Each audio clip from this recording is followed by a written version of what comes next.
Sato Ayamo has had a light headache since this morning. Her body feels sluggish. She might also be coming down with a fever. So she's taken the day off and gone to the hospital near her home. Shortly after noon, the outpatient waiting room is jam-packed with people. Ayamo leaves the aisle and sits down on a bench in the center of the waiting room, waiting for her turn. An old man sitting next to her is suffering from a coughing fit. Here you go. Ayamo pulls a tissue from her bag and gently hands it to the elderly man. Thank you very much. Not at all. Feeling awkward at the profuse gratitude, Ayamo averts her eyes. And then, she sees someone she recognizes from behind. Ayamo tilts her head.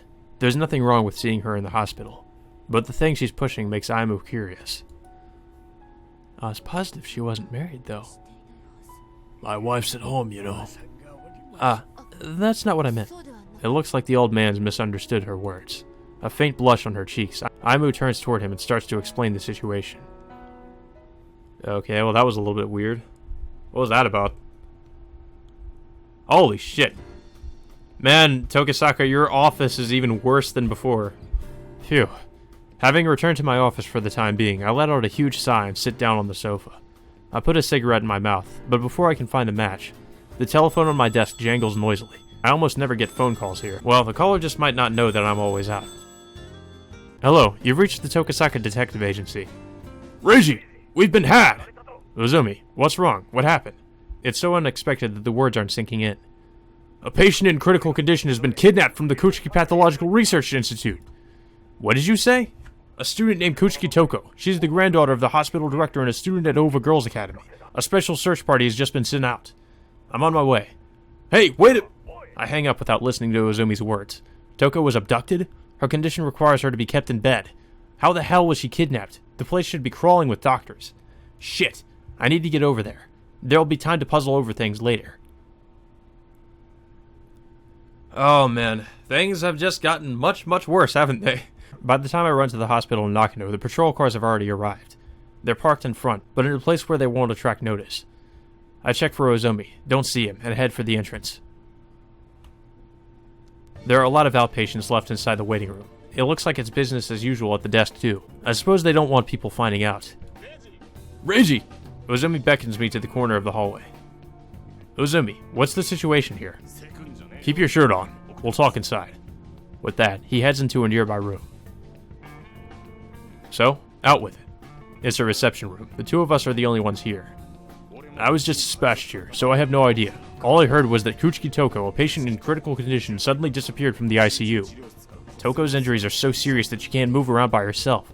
That's probably why she was kidnapped. You know her? Yeah, we met while I was at the academy. You might say that we're friends with benefits. I see. I don't know what condition she's in at the moment, but if we don't find her quickly, her life will be in danger. Uzumi, where's the director and the other doctors? They're probably at the crime scene, inside the hospital room. Whoa, hold up, Reiji! He grabs me by the arm as I'm about to run off. What? You don't think this could be related to the other cases?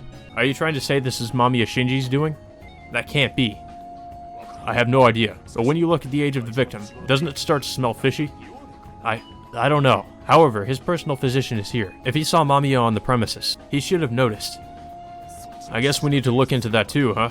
Yeah, look, let's get a move on. I lead Uzumi toward Toko's hospital room.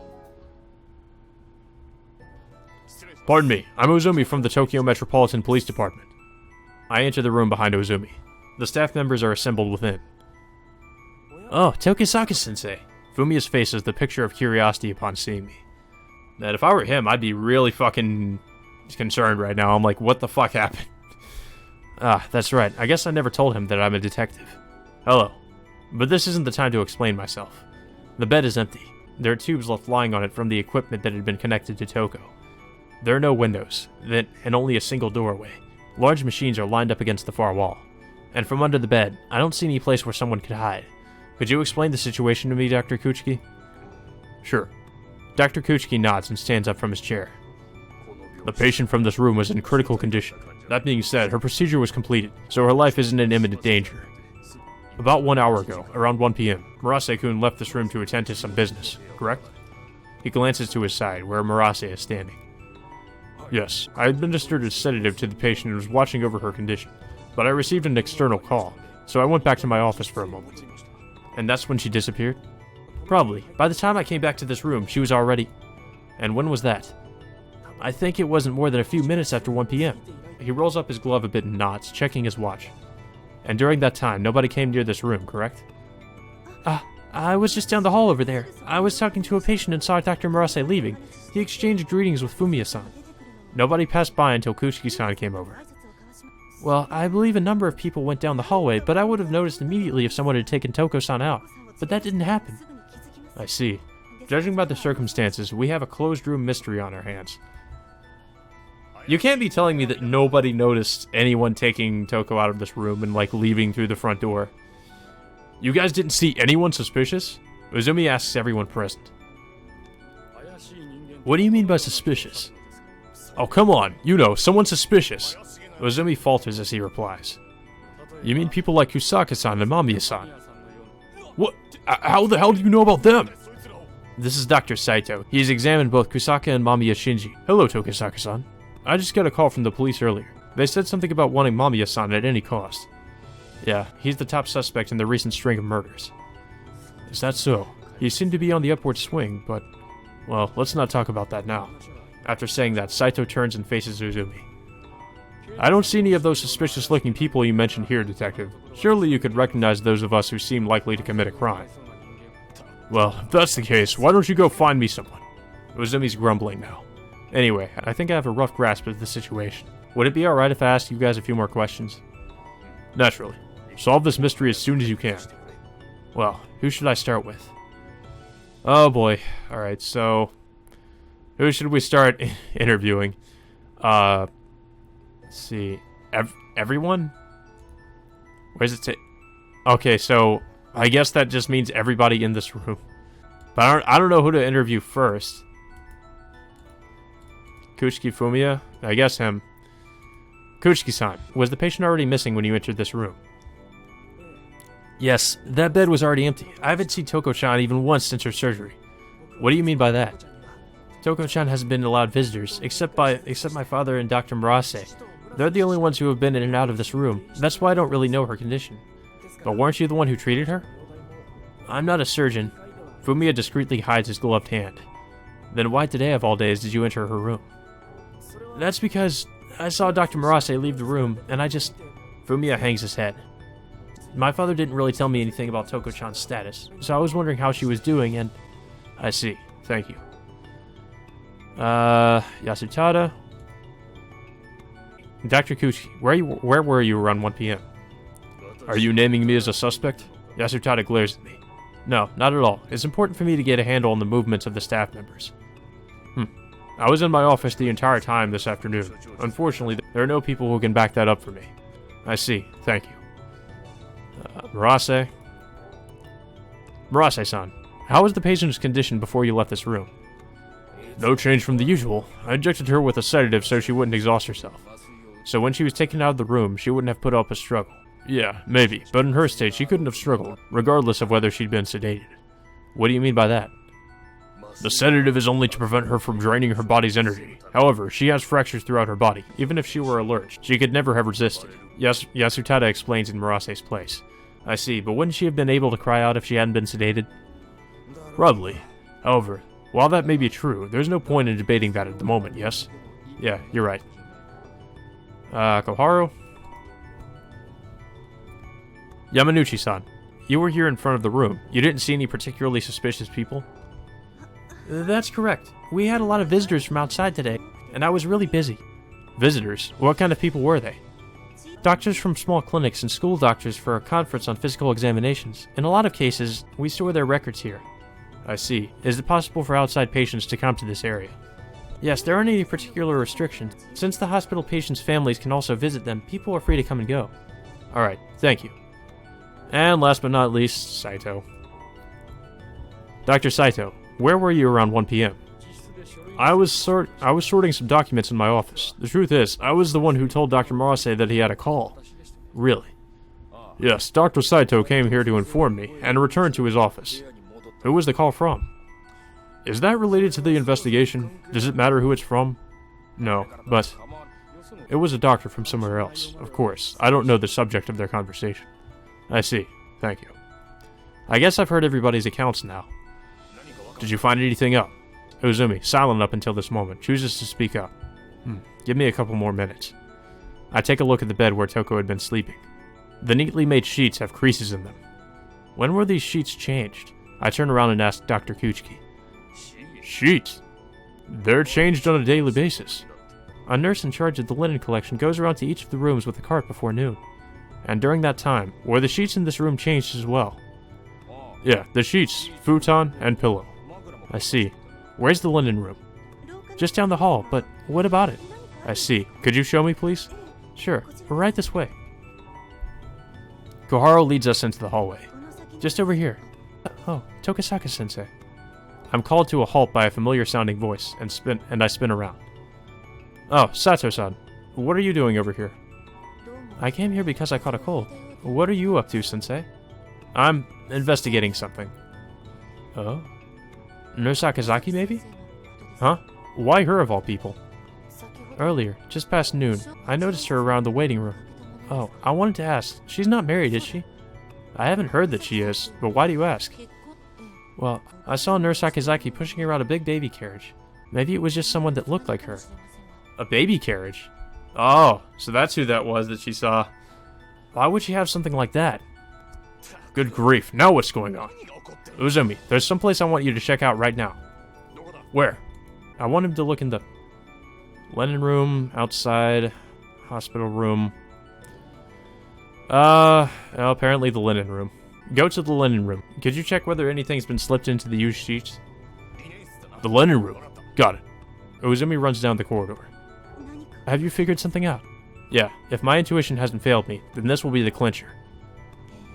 Wow, this is the first time I've seen you all detective-y, sensei. Her admiration is somewhat misplaced. Uzumi returns in short order. How'd it go?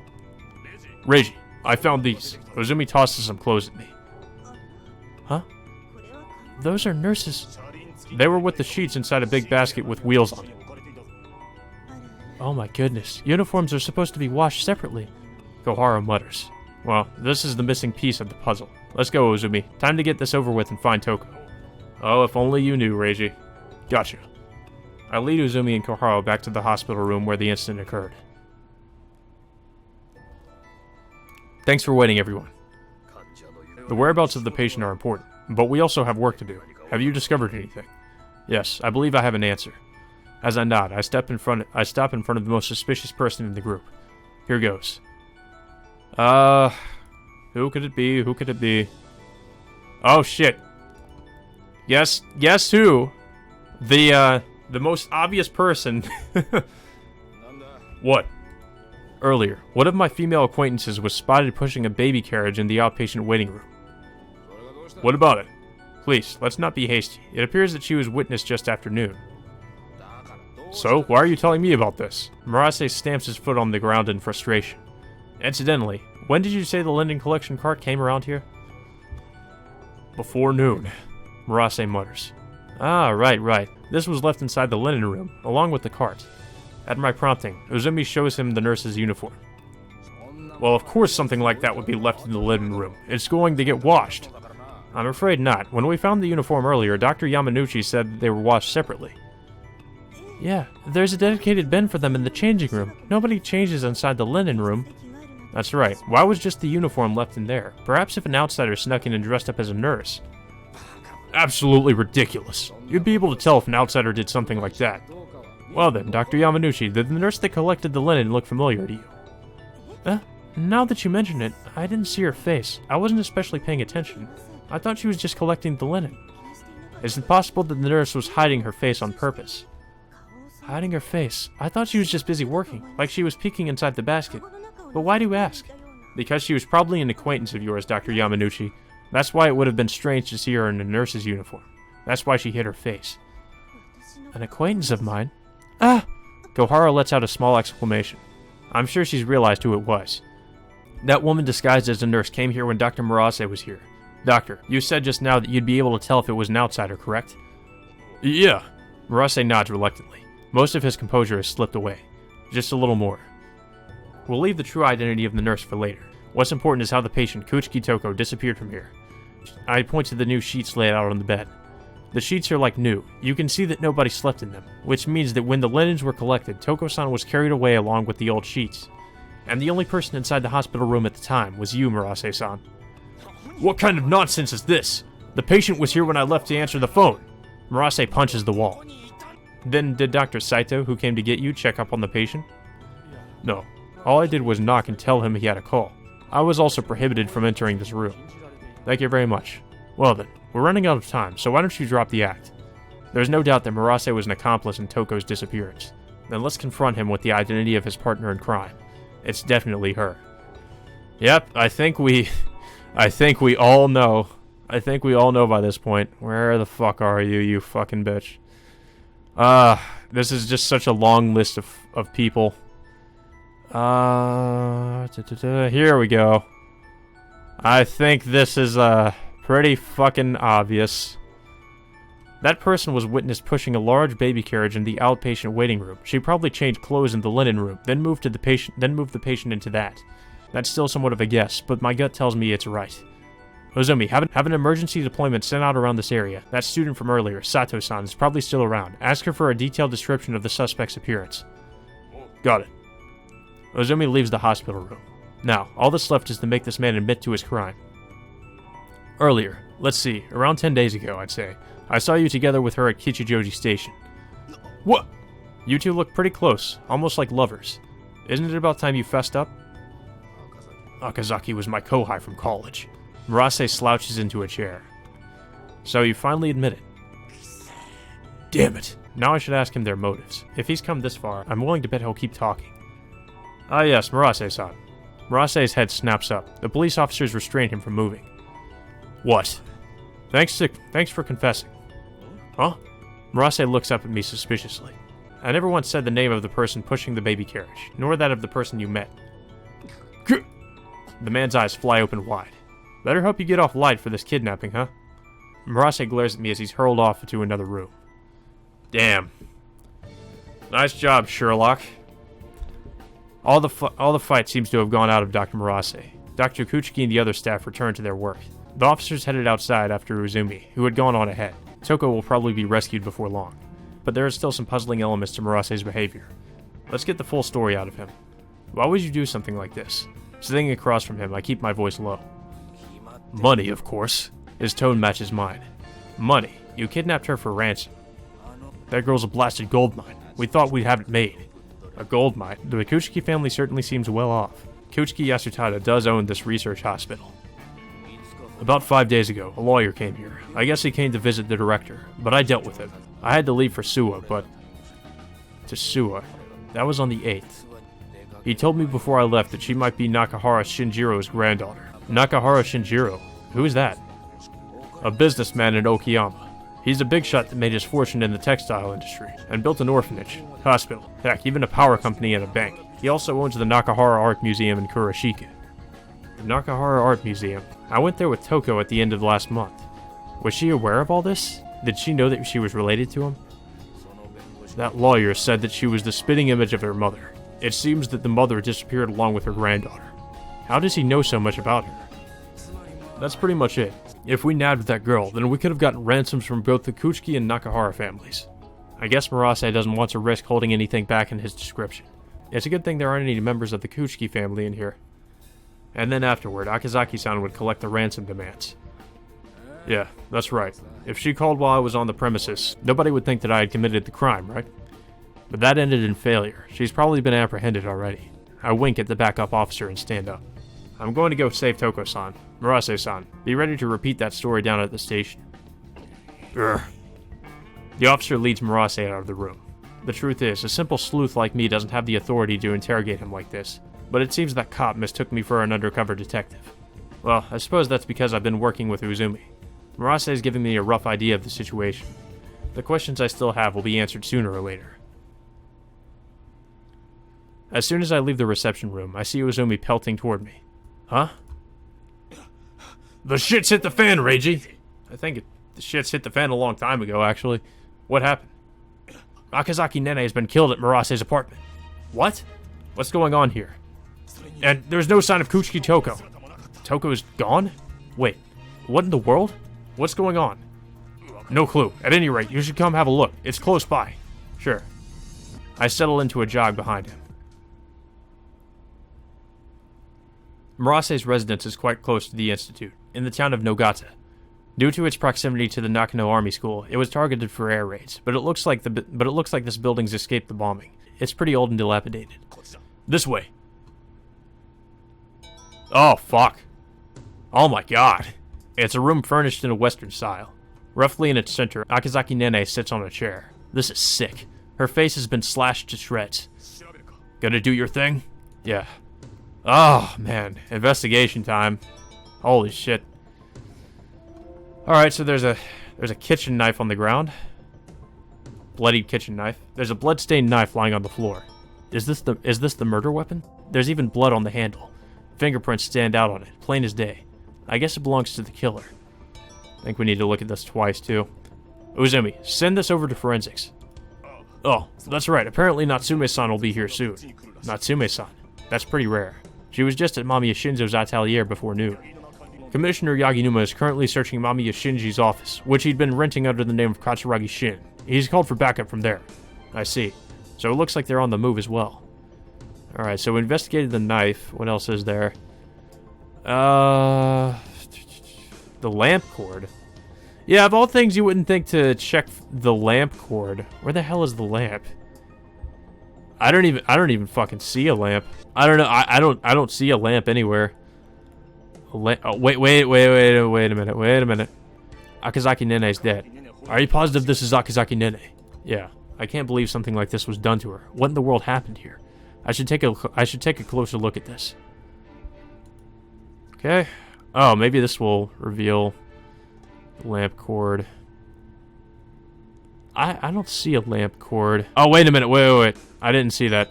Is this cord from a tabletop lamp? A power cord has fallen on the floor. Some force has been put on it. The plastic coating is stretched and changed color in places. I see. Looking at Akazaki, I think I understand. I think we need to investigate that twice. This should go to forensics. Alright. So we investigated the lamp cord. And we need to examine the corpse. So what's the first thing we need to check with this corpse? The face. The face needs to be checked twice. Her face has been hacked to pieces. I can't even make out her facial features anymore. Everything's stained crimson. But why was her face sliced up?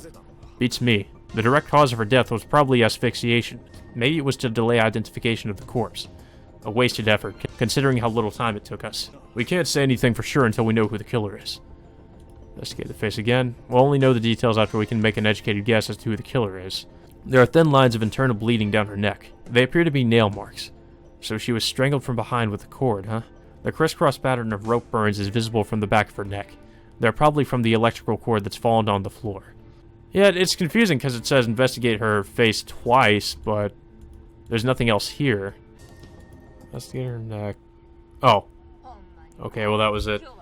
Good lord, the corpses are popping up everywhere today. It looks like Natsume-san's here. Hey, Tokisaka-san. Long time no see. I just saw you earlier today. Come on, have a sense of humor. It's been a long day, so couldn't you give me more of a warm welcome? I don't know what you mean. Anyhow, what do you make of this? I step back and show her the crime scene. Yeah, the cause of death is pressure applied to the neck. Death by strangulation. The murder weapon is definitely the cord that's fallen over there. Then what about the knife? This thing? There are prints plastered all over it. Huh? They look familiar. Hold on a sec, Tokisaka-san. Natsume-san starts rummaging around in her bag. What do you mean familiar? Right, if I don't miss my guess, they're the same as... Ah, here it is. They're the same as the ones I found earlier, see? She holds up a document. It's data on fingerprints that have been collected. And right where she's pointing. Mamiya Shinji? Why the hell are his prints on that knife? Yep, he's doing all this. Yep, there's an exact match with the thumbprint on his right hand. Whoa, hold on just a second. You're telling me that Akazaki Nene's killer is... Since she was strangled, we won't know for certain until we check out the cord. But I'm pretty sure Mamiya Shinji's will be on that too. What the hell was he doing here? This makes no sense. What connection could he possibly have to the kidnapping? Leaving Ozumi and Natsume-san to deal with Nene's body, I run over to the office that Mamiya Shinji, or as I knew him, Katsuragi Shin, used. Well, it's investigation time again, I'm guessing. Time to investigate this fucker's office. A number of MPD patrol vehicles are parked outside. Commissioner Yaginuma. Spotting Yaginuma, I call out to him. Why, senpai? Whatever's the matter? I'm told that you have a corpse on your hands. Yeah, that's why I'm here. Mamiya Shinji's been implicated. His fingerprints were discovered on a knife found at the crime scene. What are you driving at? It looks like I've caught him off guard. Well, for starters, it means that since we haven't found Kuchiki Toko, there's a very good chance that he's kidnapped her. And why is that? Is there some kind of connection here? I came here because I don't know. Let me take a look inside. I shoved past Yaginuma. I don't really mind. We've left just about everything inside undisturbed, so feel free.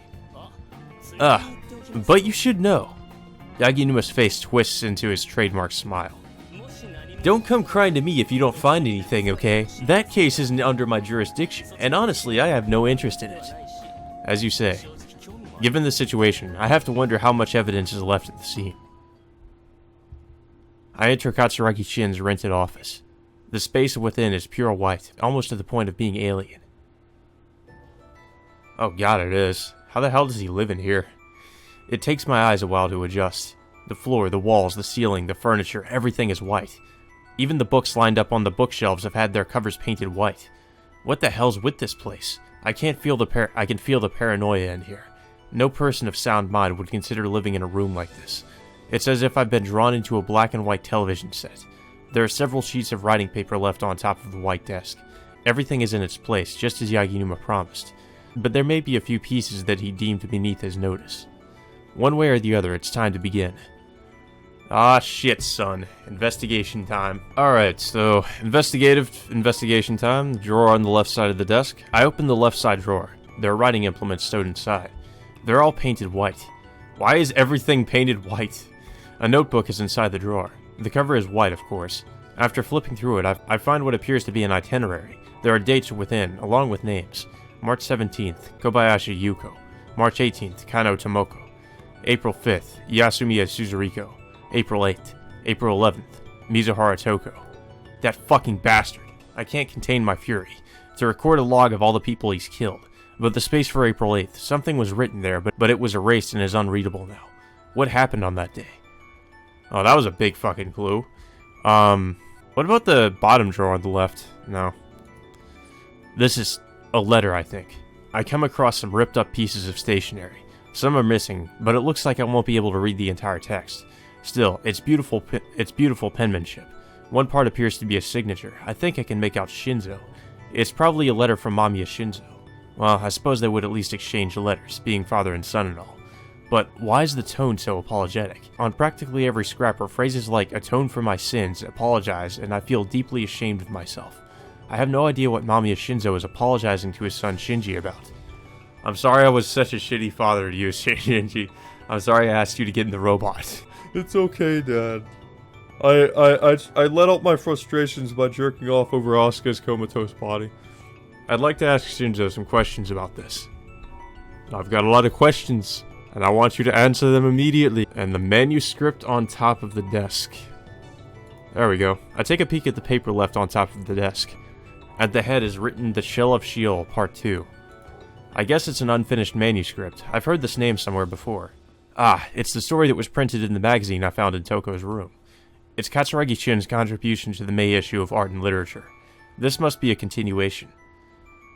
What about the books lined up here? The cover is painted white, but I can faintly discern the words The Divine Comedy. It looks like something stuck inside. What's this? It's a photograph. No, it's a picture postcard. It's of a lakeside somewhere, I think. There's no address or anything written on there. I should hang on to this for now. That was pretty important too. And then there's a drawer beneath the bookshelf. They must be talking about this. I open up a drawer at the bottom of the bookshelf and take a look inside. There are even books stuffed in here. White too, huh? What a pain in the ass. Searching these one by one would probably take forever. Let's leave this to the police. Well, what the fuck? Come on. There's gotta be something there. Maybe not. Sometimes there just isn't anything there, but it just tells us to check there anyway. Oh, so I guess I just needed to look at the... I just looked at the books lined up on the desk again, and now it's like, oh, well, I've seen everything. Yeah, sometimes it's like you have to comb over everything, and it's so weird. Like, sometimes you won't be able to comb over everything in an investigation, and you'll end up missing something important. But then sometimes the game will just let you, force you to basically look at everything there so you can progress, which is really weird. I guess that's about it. There's nothing on Toko's whereabouts in here. After he killed Akazaki Nene and kidnapped Toko, he probably went somewhere else rather than coming back here. He wouldn't go someplace that was crawling with police. But then, where did Toko go? Should I leave it to the police or should I go and find her? Oh shit.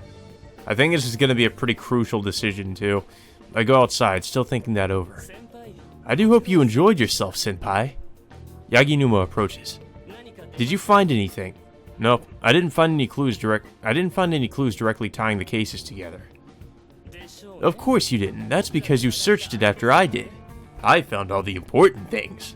Did you find anything then? I may have. It has nothing to do with you anyway, senpai. From here on out, it's all my responsibility. Yaginuma sneers, mocking me. Well, if you begged me to include you in the investigation, I might be open to considering it. Are you going to search for Mamiya Shinji? Of course. If we're lucky, we'll find the girl he kidnapped as well. I see. Do I work with Yaginuma or work on my own? Ah, here we go. Work together with Yaginuma or work on my own. So, apparently the guide says work on my own. Yeah, this is where things are going to take a turn. I will say that. They're going to take a turn from here on out. The game, from this point on, becomes... well, it doesn't become... This is where the game starts to frustrate me. I guess you'll see why. Well, we're gonna work on our own. Nah, I'll handle this in my own way. Very well, you're on your own. Though we'd appreciate it if you didn't get in our way, understand? His final words laced with Yaginuma gets into a waiting patrol car and leaves. This is for the best. There are still things I can do. The things Marase told me earlier have been weighing on my mind. The existence of a certain woman, Toko's mother. The request I received from her so long ago. A request to help her find her true self. Yeah, so what I was saying about this frustrating me, this is where, it's not much of a spoiler. This is where basically Reiji decides to investigate Toko's past rather than going off to investigate where Toko went, like, where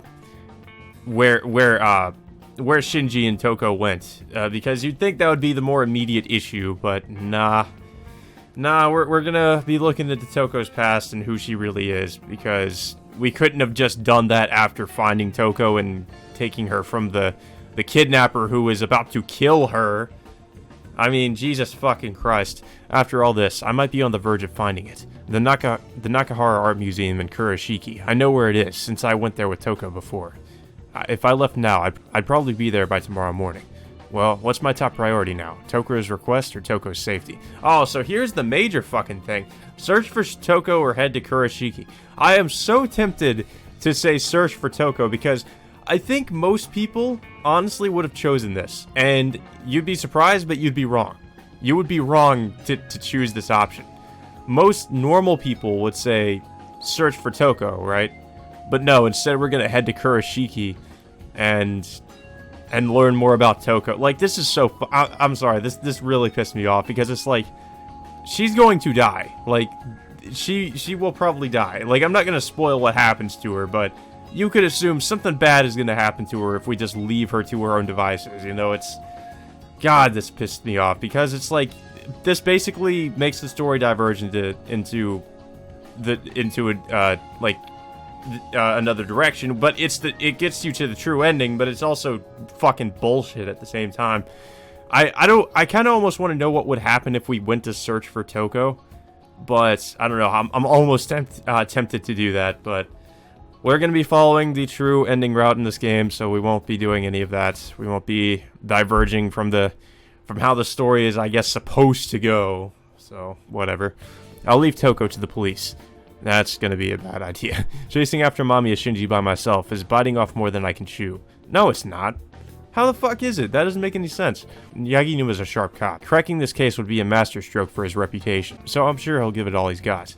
Guess I'll get going. After checking the contents of my wallet to make sure there's enough money inside, I run off toward the station. My destination, the Nakahara Art Museum in Kurashiki. She's finally broken down. In her stubbornness, she coated her flawless skin with white powder. However, crying that she hated it, she clawed at her face with her fingernails. Scars were left behind. Over and over, she covered the scars with powder, then scratched it off again. Her face became inflamed and damaged. She was affected by an illness known as cacophobia, the fear of ugliness. I didn't even know that was a thing.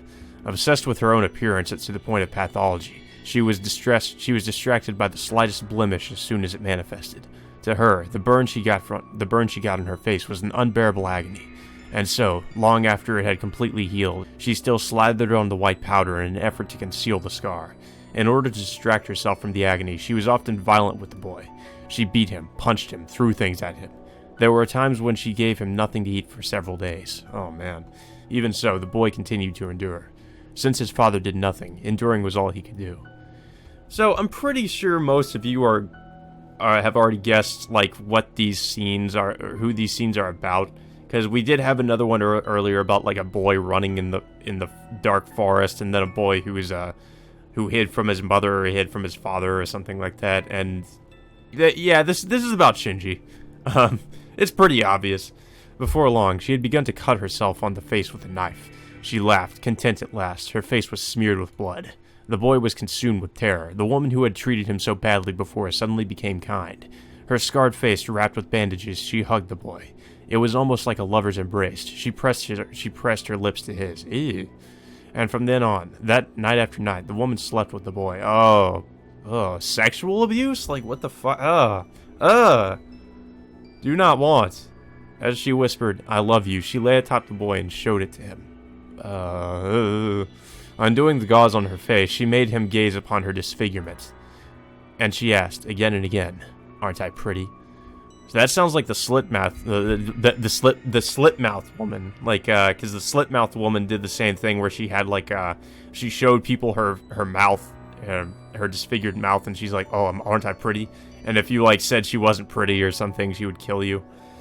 In tears, the boy begged for mercy. It was to no avail. She didn't stop. To the boy, who had known nothing but fear, what he now felt was unprecedented.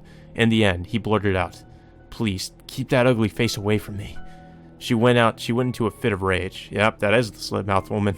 Still straddling the boy, she wrapped her fingers around his neck. As her face contorted into that of a leering demon, she began to throttle him. Ugh. Unable to endure any longer, the boy pushed her away. Her body swayed and tipped over, and the back of her head struck the corner of the bedside table. The post had been made in imitation of the point of a sword. Blood spurted out. The futon and floor were stained scarlet, the boy's body as well. The sharpened post protruded from her mouth. Oh, God. Her whole body twitched and blood gushed forth. And while this happened, the boy felt nothing short of the most exquisite arousal. When his father laid eyes on the gruesome corpse of his dead mother, he didn't say a word. He cleared away the dead body, burned the blood-stained futon, and peace and quiet returned to the boy's room. However, peace did not return to the boy's heart. Oh, man. The father didn't even do anything. He's like, yeah, I kind of expected this. I was waiting for her to die. It's like, oh, this was just an inevitability. It was bound to happen. I take the night train from Tokyo Station and arrive in Kurashiki the following morning, April 14th. My body aches all over from sitting in those hard seats all night long. This year, it seems that the sleeper trains that were abolished after the war have been making a comeback, but the train I rode wasn't one of them. Well, it's no use standing here grumbling. Let's head for the Nakahara Art Museum. Huh? When I draw up to the front door, I realize that it's firmly shut. It looks like it's not yet time to open. An old man who looks like a staff member is sweeping the area around the building. Hey there, good morning. What is it? Have you always been working here, sir? Yep, I've been here under the care of Nakahara-sensei since the Meiji era. You know, I still clean up the place every day. By Nakahara-sensei, do you mean Nakahara Shinjiro-san?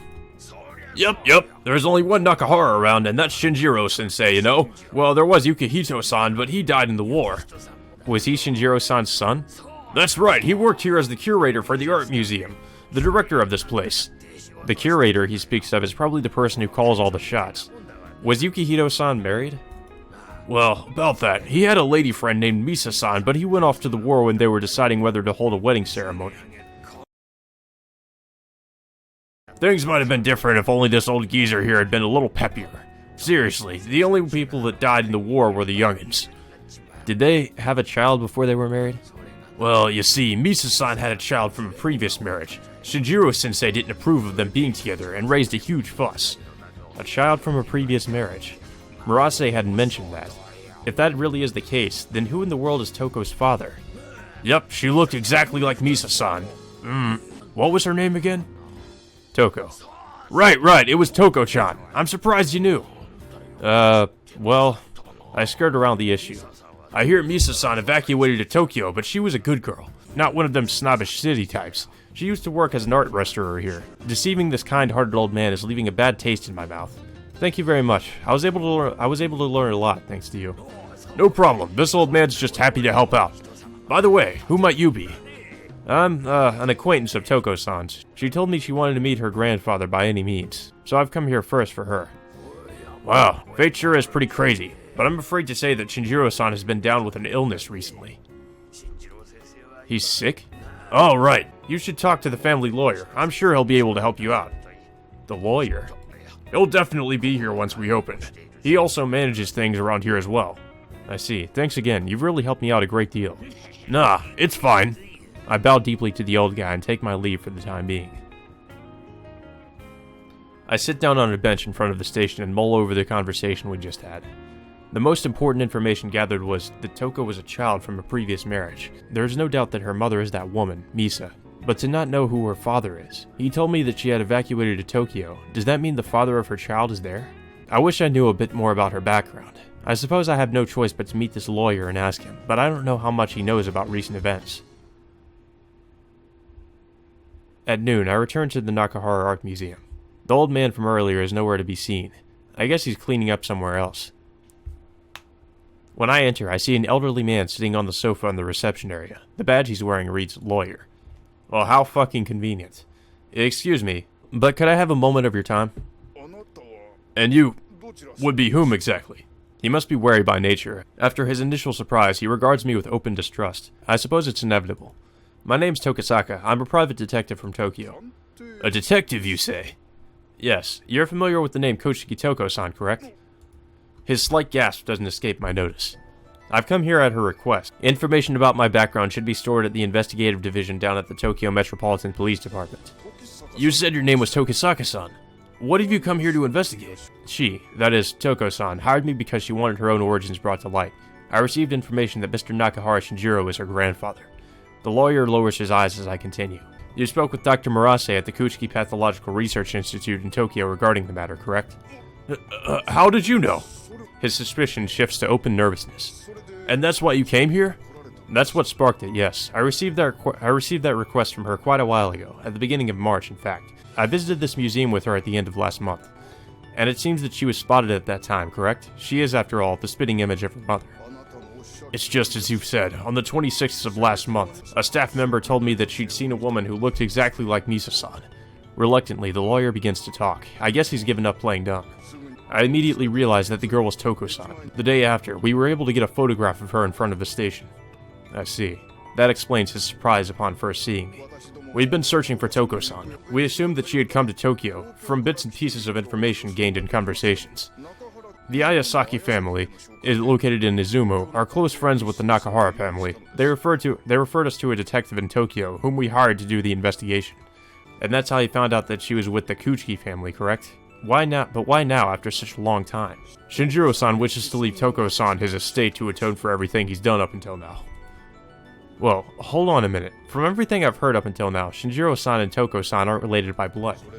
Hence why he's atoning for treating her so coldly. Shinjiro-san opposed the couple's wedding to the bitter end. The eyes of society were upon him during the war. Under no circumstances could he accept his son taking a wife with a child from some nobody. The greater the family is, the more harsh things become in that regard, huh? After Yukihito-san passed away, Shinjiro-san was consumed with regret. He didn't have any other children, and there was nobody to be his heir. So in the end, he never got married to Misa-san. Indeed, officially that is. However, when Yukihito-san left for the battlefront, he entered her into the family register. He probably had some sort of premonition of what was going to happen. What happened to Misa-san afterward? When Yukihito-san left for the war, she went to a place run by the Sisters of Benevolence in Gunba. I don't know what happened to her after that. The Sisters of Benevolence in Gunma. But if you knew that much, why is it that you weren't able to locate Toko until recently? That's because she was put up for adoption. They said they couldn't tell us her address in order to avoid unnecessary conflict. I see. Well, that unnecessary conflict has already occurred. If I may, are you a close friend of Toko-san's? Kind of. Friends with benefits. Is she doing well? She seemed in low spirits when I visited the Kuchiki-san's home in the past. Well, that's... Should I answer honestly or not? Answer honestly or tell a lie? Well, it says we should answer honestly. The truth is, right now Toko-san's been the target of an incident. What do you mean by that? Don't tell me that it's due to the inheritance.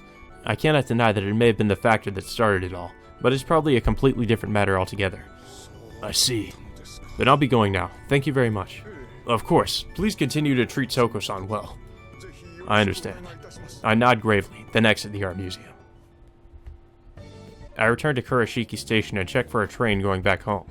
Even if I take the next express train to Osaka and then transfer, it doesn't look like I'll be getting home today. And once I'm there... Gunma, huh? I have no choice but to go pay a visit to the Sisters of Benevolence in Gunma. If I pursue Misa's whereabouts, I might be able to find the truth behind Toko's origins. But before that, I need to check up on the progress of the search for Toko. I hope they found her, but she's probably... No, I should have some faith in Yaginuma. Let's head home. Head home, and do what needs to be done. Oh, that was short. What needed to have been done was to find Toko, but... forget that. Let's just find out about where she came from. I get off the night train at Tokyo Station, then transfer to the Yamate line and ride it to Ueno. There's one thing I want to confirm from the story I heard at Kurashiki. Once I reached the station, I head straight for Takashiro's office. Yeah, the detective they hired was probably Takashiro. Takashiro, are you in? When I enter, Takashiro is reclined on the sofa, reading a newspaper. What's up, Tokisaka? Something happened? He sets down the paper and looks up at me. You told me you got a request to search for someone a while ago, right? Yeah, but even though it's finished with, there's no way I can tell you the details of the request, you know? I don't want the details. Was the person you were searching for named Kuchiki Toko? I'm not at liberty to say. Shoujo shakes his head. I knew it. If you'd listen for a minute, I'm just trying to get a few things figured out. I sit down across from him. I was just at Kurashiki earlier. I had a conversation with the family lawyer of Nakahara Shinjiro. It seems that he hired a certain detective in Tokyo for an investigation. Well, as it turns out, that detective is pretty skilled, so finding the person in question was a breeze. Takashiro stands up and walks over to his desk. He returns with an envelope in hand, which he drops to the floor near me. Ah, I hear you. Gosh, I wonder where I dropped all that data from the request I took a while back. Boy, that's terrible. If I find it, I'll be sure to return it to you, so there's no need to worry. I keep the banter light as I pick up the envelope.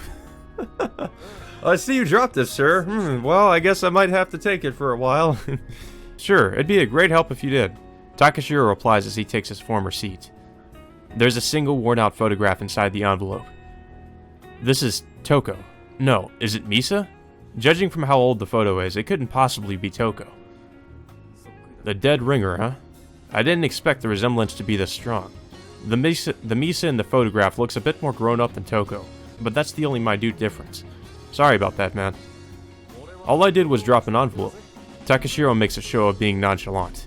I think you should take some acting lessons from Kazuna-san. Ah, shut up! Now he's sulking. Oh? Tokisaka-san's here. No! Get away while you still can. Kazuna comes out from somewhere inside. Hey there, Kazuna-san. Pardon the intrusion. You're looking great, by the way.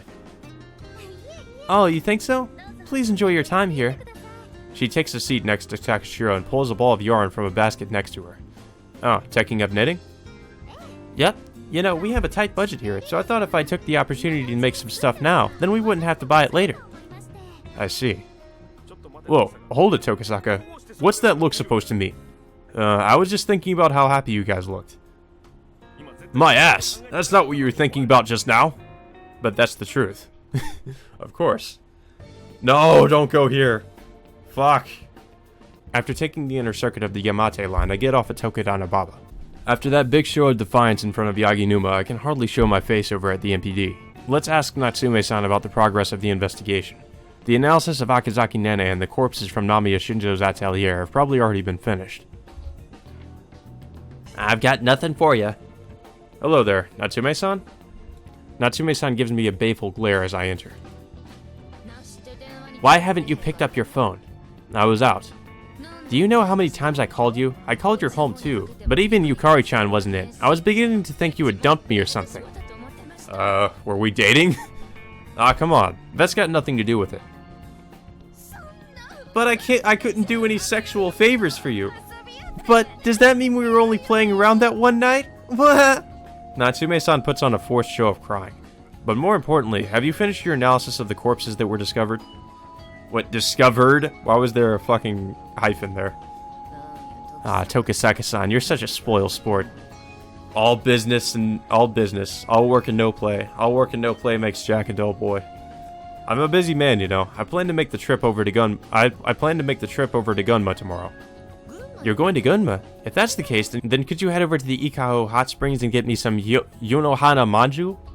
I don't know if I'll be stopping by there, but if I go along with her flow, the conversation immediately gets derailed.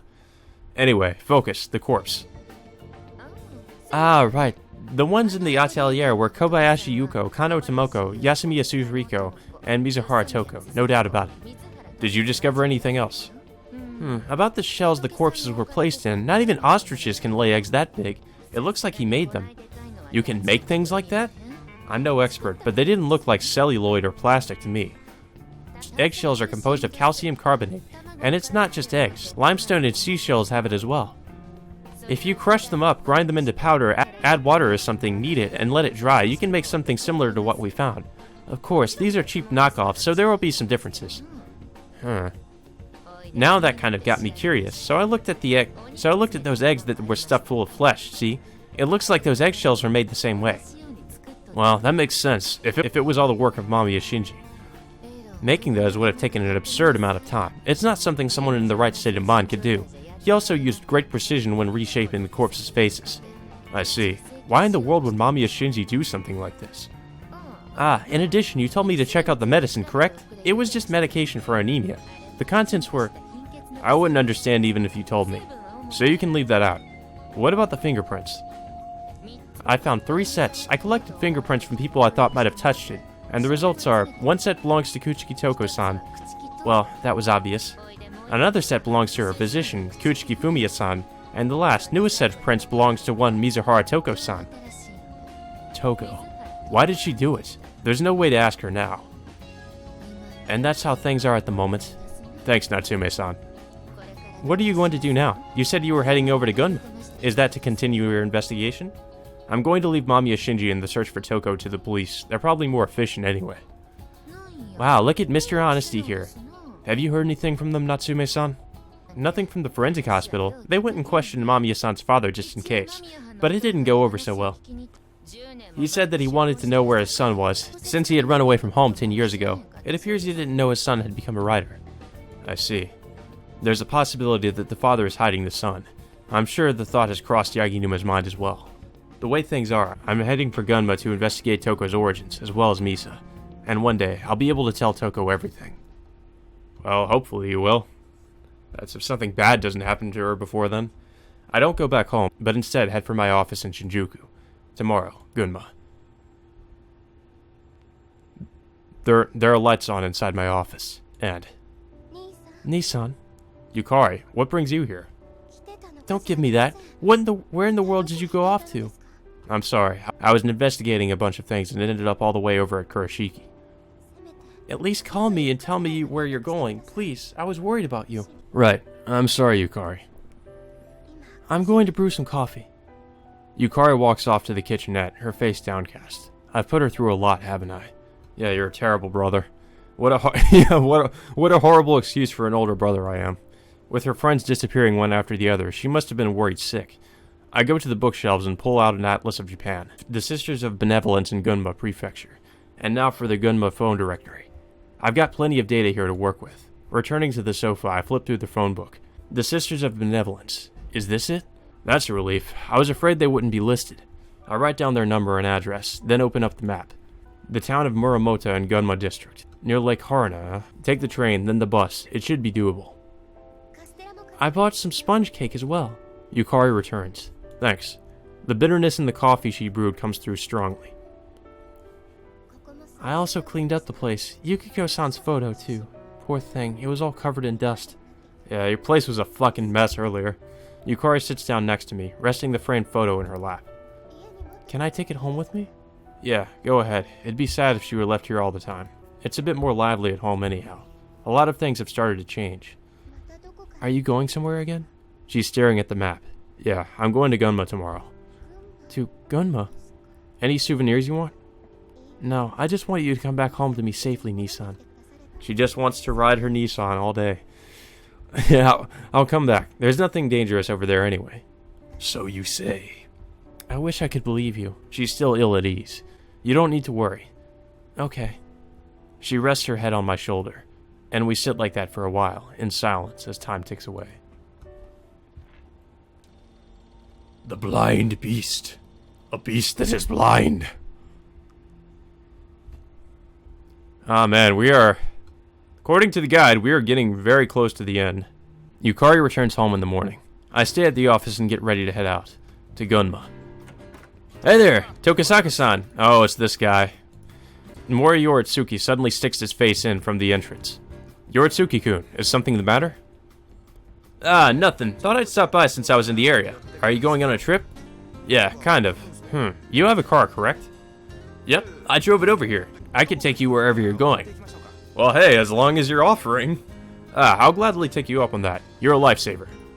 That way I won't have to take the train. So, where are we off to? Gunma, please. Are you serious? I was planning to go by train, but since you offered, I'm not going to turn you down. Fine. Yoritsuki hangs his head and lets out a sigh of resignation. Why did I offer? Just leave it to me. I know where we're going. Please, at least bring gas money. For the love of... What the hell kind of detective are you? Yoritsuki grouses at me as he parks the car. The town of Morota doesn't exist anymore. My map and phone book were both old. There's nothing I can do about that. I had no idea they'd merged with a neighboring village last year and changed the name to Haruna. Thanks to that, we kept circling Mount Haruna on the mountain roads. Well, despite all that, we still made it here right before noon, so it's all good. Oh, really? We would have gotten here a long time ago if you hadn't asked to drive on the way, Tokisaka-san. I couldn't help it. I wanted to drive a car for the longest time. The longest time? Just how long are we talking about here?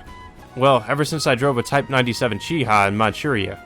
That's a tank, it's not a car! Come on, your car's much smaller than a tank. Piece of cake. You're out of your frickin' mind. I'm never letting you drive again. I thought I was pretty skillful. We didn't get hurt, did we? As I banter with him, I take a look at the building in front of us. It's here, the place belonging to the Sisters of Benevolence. It's a nice quiet place, buried in the forest. We're so high up that the air is chilly and clear. A bunch of children are playing by Haruna Lake.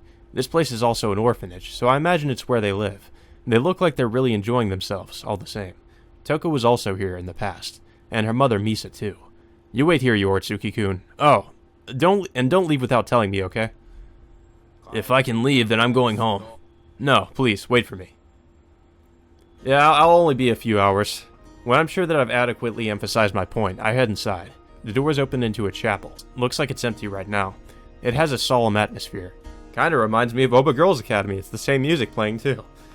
I do not proceed further inside, but instead stand at the entrance and take a look around. Is this Car no Shoujo? There's a painting hung on the wall nearby. At first glance, it seems remarkably similar to the one I saw at the art museum. The colors and the detail are different, but the overarching motif is the same. But why here? It's a beautiful painting, isn't it? When I turn around, there's a little girl smiling up at me. Yeah, that it is. You know, I really love this painting. Do you know who painted it? I squat down so that we're face to face. No idea. The sister told me it's been here a long time. The sister? Do you have some business here? There's a voice from the entrance. When I turn, I see an elderly lady dressed in nun's clothing. Sister! The little girl runs over to her. I apologize for just intruding like this. Are you the person in charge here? Yes, my name is Katsuragi Motoko. And you are? Katsuragi, huh? That name rings a bell. A detective from Tokyo, Tokisaka Reiji. A detective? Then, what's your business? Motoko's expression stiffens. Can't say I blame her. Anybody would be bothered if they were suddenly visited by a detective. Before the war, was there a Kuchiki, or a Nakahara Misa-san here? I cannot answer that. She shakes her head slightly. The Nakahara family lawyer said he got that when he came here. However, I've accepted a job from Misa-san's daughter, Toko-san. Do you have any proof of that? I have Misa-san's photograph, but that alone doesn't prove anything. Let's see, Toko-san was taken in by the Kuchiki family. That doesn't prove anything either. Man, you seem really concerned with proof, especially considering your religion is about something that's pretty much unprovable. Seems a bit hypocritical. Motoko turns her back on me. Toko has asked me to find out who she really was. I learned that she was originally with her mother Misa from the Nakahara family in Kurashiki. Later, she moved over here, and then Toko-san was taken in by the Kuchiki family. However, I have no idea where her mother went afterward. Misa-san is... Motoko starts to talk, but abruptly trails off. Please, Toko has been involved in an incident. She's gone missing. I thought that perhaps there might be some clues that may help me solve the case. Toko-san's gone missing? Yes, she has. Why don't you go play over there? Motoko instructs the little girl. Okay. The little girl heads outside. Could you tell me what happened? Sure. I give her a rough summary of Toko's story. Well, that's really fucking depressing. And an accident on top of everything. Is this all true? Yes. I don't know how much assistance I will be, but if talking can help. Thank you very much. Then, first off, is it true that Misa-san and Toko-san were here? Yes, they were. It was during the war. Misa-san visited, bringing Toko-san along with her. After entrusting Toko-san to our care, she immediately left for Tokyo to work. She came back here about once a week. Do you happen to know where she was working? Yes, it was in a certain art museum in Ueno. An art museum? The Tokyo Metropolitan Art Museum? Yes, I believe so. I can't believe that Misa actually worked there. How long did she work there? I don't know. After a period of time, we were unable to contact her anymore, and she stopped coming back here. When did that happen? Before the end of the war, the summer of 1944. 1944. The Americans didn't bomb Tokyo until the beginning of 45, so I don't think she died in the air raids. But then, what in the world happened to her? And Toko stayed here after that? Probably has something to do with that, those little intermissions we've been reading with the child and his mother and her fucked up face. The slit-mouthed woman. Yes, this place has always been an orphanage, so we had no problem with taking her in, but Toko-san cried constantly. She'd always been a crybaby, never when Misa-san was around, but as soon as she left, Toko would immediately start again. She was probably lonely. Toko a crybaby, huh? Didn't expect that. She wasn't able to stop until some time later. She started playing with a boy who came here, so she made a friend. Yes, only until the end of the war. And then the Kuchiki family came looking to adopt, right? That's correct. Under regulations, we would have required Misa-san's approval. However, as an orphanage, we try to accept all requests for adoptions. Kuchiki-san was also an acquaintance of my husband, who founded this orphanage. We knew his background was impeccable. He wanted her for his daughter, who could not bear children. I turned them down many times, but after thinking about Toko's best interests, well, there was nothing else you could do, since you weren't able to get in touch with Misa-san. You never managed to contact her afterward, either. I'm afraid not. What kind of person was Misa-san? She was gentle, a frail person who put others before herself, even at her own expense. Really? That's not like Toko at all. No, I suppose Toko had that in her as well. I look up at the painting hung on the wall. The woman in this one doesn't resemble Toko at all. I've seen a painting similar to this one before. Who painted this? My daughter, Shin-chan, taught her how to paint. Shin-chan? I mentioned him earlier. He's the boy that Toko-chan played with. Oh, fuck. Ah, shit. Plot twist, son. Whoa, hey, Katsuragi Shin is Shin-chan's full name. Mamiya Shinji? Ding, ding, ding, ding. We have a winner. Mamiya Shinjo's pen name is Katsuragi Shin. Or, I mean, Mamiya Shinji. Mamiya Shinji's pen name. I keep fucking that up and saying Mamiya Shinjo. The surname and first name are both a perfect fit. He never told us his last name, even up until when he left. To us, he was Shin-chan, Shinji-kun. He never said his last name? Yeah, we took Shin-chan under our care after he collapsed in front of our church during the war. Collapsed? So you mean to say that you took him in without knowing his background? That's correct. At the time, we asked people who had evacuated nearby, but they didn't know who he was either. He was pretty much forced to live under our care. Oh, wait, yeah, so Okay, so yeah, Misa is not the slit-mouthed woman that Shinji is talking about in his backstory. It's got to be him. Who would have thought that he'd have a link to Toko at this place? Could he possibly have abducted her because he recognized her? So when did he leave here? About 5 years ago, he left for Tokyo to work. On that note, since you know his name, then perhaps he was able to be reunited with his family. Deeply moved, she makes the sign of the cross. I can't tell her. Not that Shin-chan is Toko's kidnapper. Well, it's all come full circle, hasn't it? I express my gratitude to Sister Katsuragi and go outside. Yeah, I was thinking, maybe that's why he took up the pen name Katsuragi Shin. But to think that the motive behind Mamiya Shinji's kidnapping of Toko lay in this place, the root of his obsession with Karano's Shoujo as well, there's a chance that Misa was the model for Mamiya Shinzo's work. Since she worked at the art museum, they could easily have become acquainted. Mamiya Shinzo, huh? While I'm mulling things over near the church door, somebody walks up to me. Isn't that... Stella? Why is she here? Who are you? God damn it, why do you always say that? You know who we are. She looks at me and tilts her head in confusion. I suppose if you kept this up, you wouldn't be surprised if someone different eventually showed up, right? Ah, Reiji. So we only had to, say that one thing and she recognized us. As usual, she's slow on the uptake. What is it?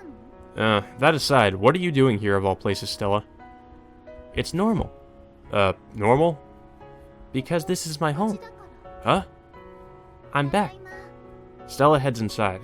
Wait just a second. Oh, you're early, Marase. Marase? Yep, the trains weren't crowded, so it was fast. I'm really not sure there's a connection there. Oh, Tokisaka-san, did you forget something? No, but who in the world is she? I point to Stella. She's my daughter, Marase Stella. Wait, is she actually related to... Oh, shit. Her daughter. Nice to meet you. We've already met, you know. I'm never going to get a handle on this girl's personality. Does she have some kind of fucking dementia or something? You two know each other? Motoko looks at Stella. Yep, probably. I met her when I visited the Tokyo Metropolitan Art Museum a while back. If I let Stella do the talking, this conversation won't get anywhere. Huh, speaking of which, were you the one that painted that, Stella? I point to the painting hung on the wall. Shin-chan taught me how. Did you paint that after seeing Karano Shoujo? Stella shook her head. What Shin-chan told me, I painted from my imagination, but now that you mention it, don't they look alike? Yeah, you're probably more familiar with that than I am. But don't you think the moods of the paintings are similar? Maybe.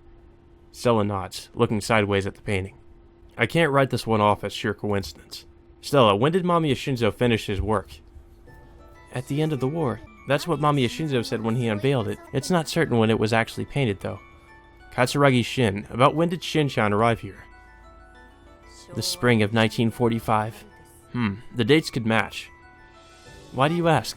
The possibility that your Shin-chan here is Mamiya Shinji, that he saw Mamiya Shinzo's Karano Shoujo, and if Shinji told Stella about the work's details, and she then used those details to paint this, a girl enclosed in a shell, was Toko here at that time?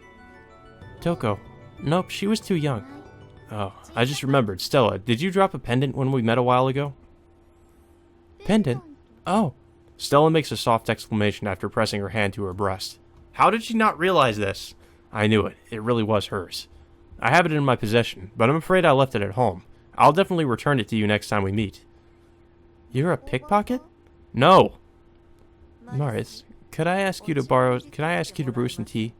Motoko speaks up to Stella. Okay. And for Reiji?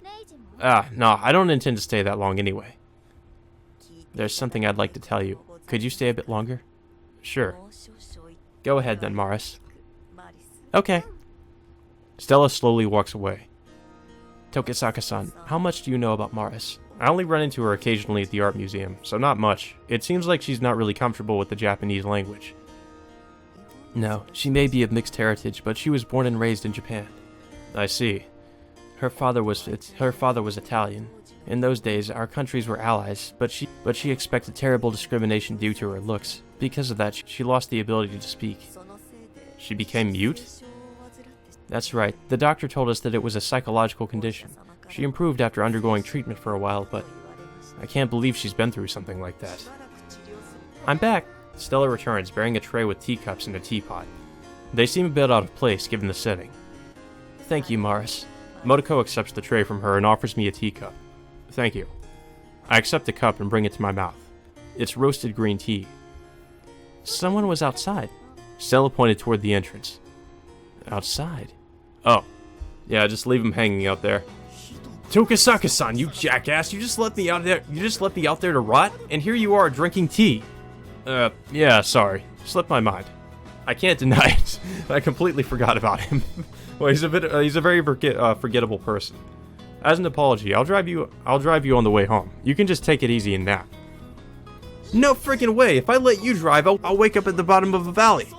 Come on, have a little faith. Well, I'll see you later, Stella. Okay, see ya. Stella gives a little wave. Yoritsuki pointedly blocks me from getting behind the wheel, so I'm forced to go around and sit in the passenger seat. Well, we're taking off. Okay.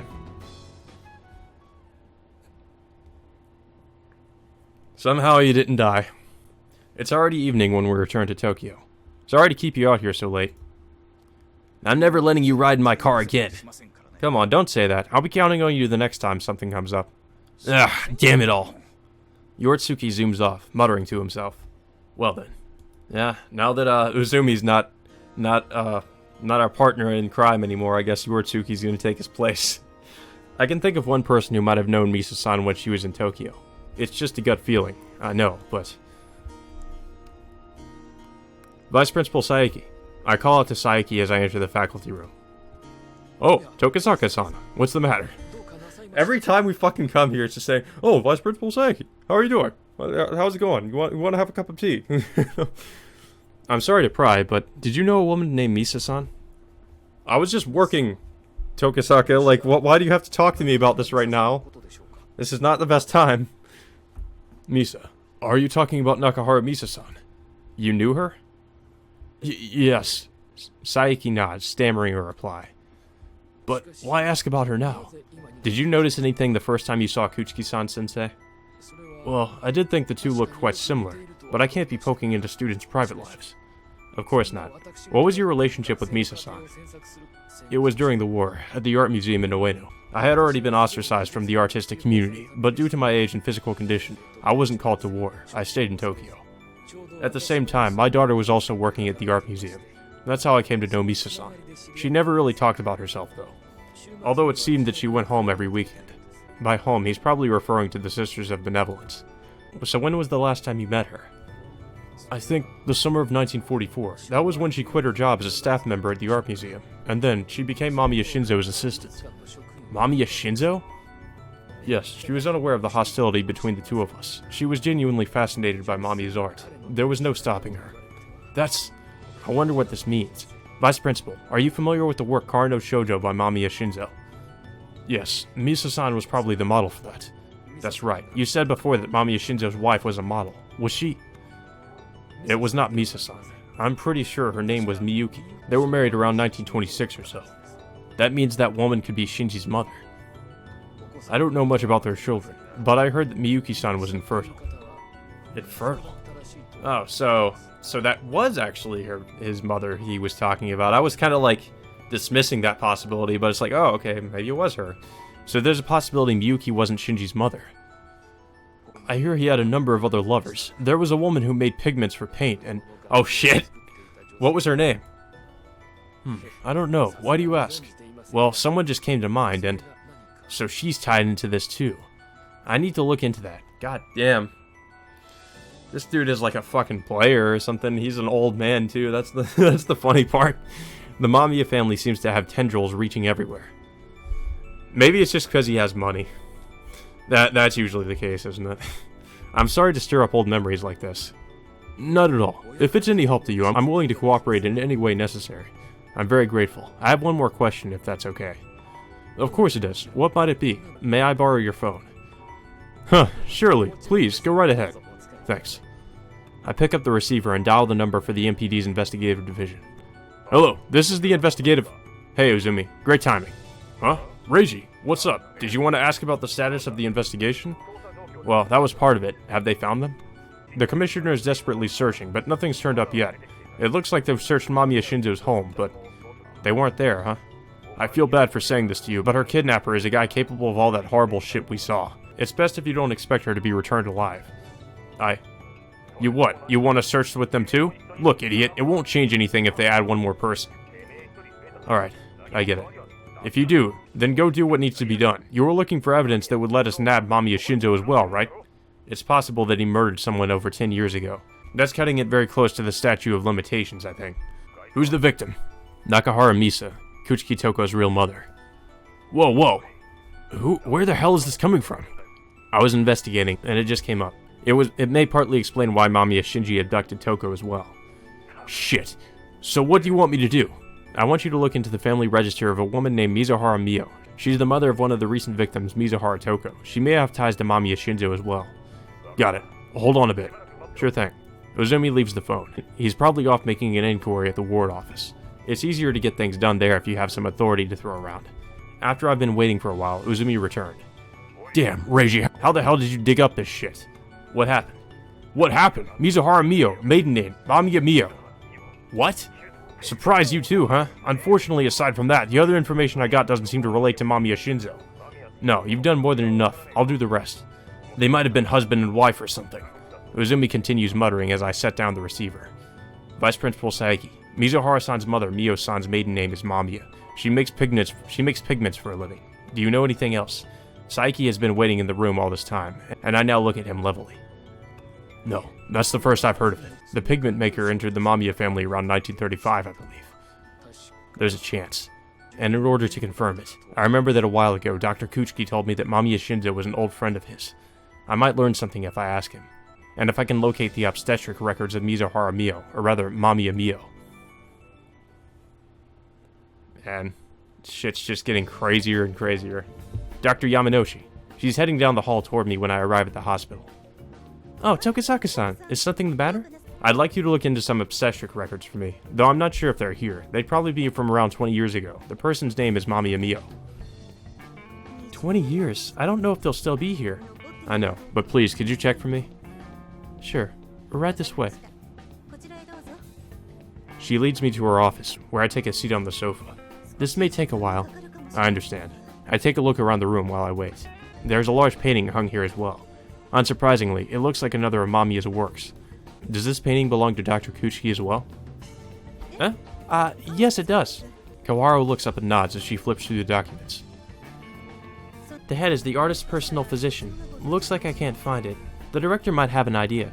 Well, if Dr. Kuchiki is Mamiya Shinjo's personal physician, then there's a chance they might be with him. Is he in at the moment? Well, he's left for Osaka on a business trip. Not here, huh? Does the head keep charge of the medical records relating to special patients? Yes, I believe they're probably in a locked safe, but you can't seriously be... She's probably caught on to what I'm thinking. Could you help me? I have no choice but to sneak in there and grab a peek. I couldn't. It's strictly... It's our only chance. Please, Dr. Yamanoshi. I'll do it in a way that doesn't cause you any trouble. But... If anything, she looks even more flustered. Koharu looks even more hesitant. It could be crucial to solving this case. Please. I bow before her, begging. Fine. But please, don't lay a hand on anything else. Do you promise? Not even a finger. That goes without saying. The director's office layout is the same as mine. I think the safe will probably be under his desk. I see. I'll be right back then. Please try not to get discovered. I'm not planning on it. With an offhand reply, I head out the door. Alright, Snake. This is a covert stealth mission. We need to not get caught. Now, to Dr. Kuchiki's office. I'm pretty sure I remember it being further in. Here we are. The nameplate on this room reads Director's Office. I try the doorknob, but it budges only slightly. I look into the keyhole. The lock's mechanism is pretty simple. I think I can do this. I check that there's nobody around, then take a pair of gloves and my cigarette case out of my jacket pocket. I pull out the 2 metal rods wedged in the side of the case. It's been a while since I've used these. Pulling on the gloves, I insert the rods into the lock and work at the cylinders inside. If somebody came across me now, I'd be reported to the police in a heartbeat. With a soft click, the door opens. Man, lock-picking expert. It's like lock-picking something in Skyrim, just gotta move the rods around. Phew. Slipping inside, I let out a heavy sigh. Looks like nobody's found me yet. Now, I peek under the desk. As I was told, there is indeed a heavy black safe underneath. Is this it? I doubt I'm skilled enough to crack this. However, I can't see any sign that the dial's ever been turned. It's probably been opened and closed using just a key. Carefully, I slide open the desk drawer. Mixed in among the assorted writing implements is a brass key. I grab it in my gloved hand and try it in the lock. Bingo. Alright. I turn the handle on the safe door and slowly swing it open. My eyes fly immediately to the stacks of 1,000 yen bills. There's gotta be close to 1,000,000 yen in here. No. Focus. If I steal these, I'll cement my status as a criminal and put myself in a bind I won't be able to talk my way out of. I needed them for child support. This isn't what I'm looking for. I flip through the stack of documents next to the cache. Medical records. Looks like German. I can't read these. They're rife with technical jargon. All I can do is check the names. For something that starts with Mamiya or Mizuhara. Mamiya Mio, here we go. This fits the general description. I don't understand the contents, though. I've no choice but to have Dr. Yamanouchi take a look at them for me. No sooner do I exit into the hallway, but Koharu comes running up to me. Did everything go alright? Yep, take a look at this. I lay the record in question on top of the document she's carrying. So, he really did have it. I can't make heads nor tail of this technical language. Mind translating for me? Sure. She scans the record's contents. Let's go somewhere else. Good idea. She nods. We return to her office, and I finally feel myself loosen up a little. Have you discovered anything? It appears to be about obstetrics, but it's regarding a clinical trial. A trial? Yes, it says that a human egg fertilized outside the human body was transported into another woman's uterus. I can't believe that they... What do you mean? Hold on. The egg donor was Mamiya Miyuki, the sperm donor was Mamiya Shinzo, and the surrogate mother was Mamiya Mio. She had someone else's baby? That's some crazy shit. What? Okay. So basically, two women helped in having this child, I guess. Is something like that actually possible? She gives a little shake of her head. It was reported that artificial insemination by injecting sperm directly into the uterus was successfully carried out in 1949. But this is a completely different method of fertilization. In December 30th, 1935, a boy was born using this method, so I guess they succeeded. Dr. Yamanouchi, did they record the reason for the procedure? No, they didn't write why, but it's probably because the egg donor's uterus or reproductive system had some abnormalities, and she couldn't conceive via natural means. Yeah, we know that Miyuki, or whatever her name was, couldn't do that. If that's the case, then right now he'd be around 20 years old. That certainly does coincide with Mamiya Shinji, but wait a second, who on earth is actually his mother? The law says that the person who gave birth is his mother, but it doesn't take genetics into account. But then again, the law never assumed something like this would happen. But Mamiya Mio isn't Shinji's mother. Uzumi is the one that checked the family register, and there's no way he'd miss something like that. In other words, Shinji's registered mother is Mamiya Miyuki. Of course, going just by the records, there's nothing out of the ordinary going in.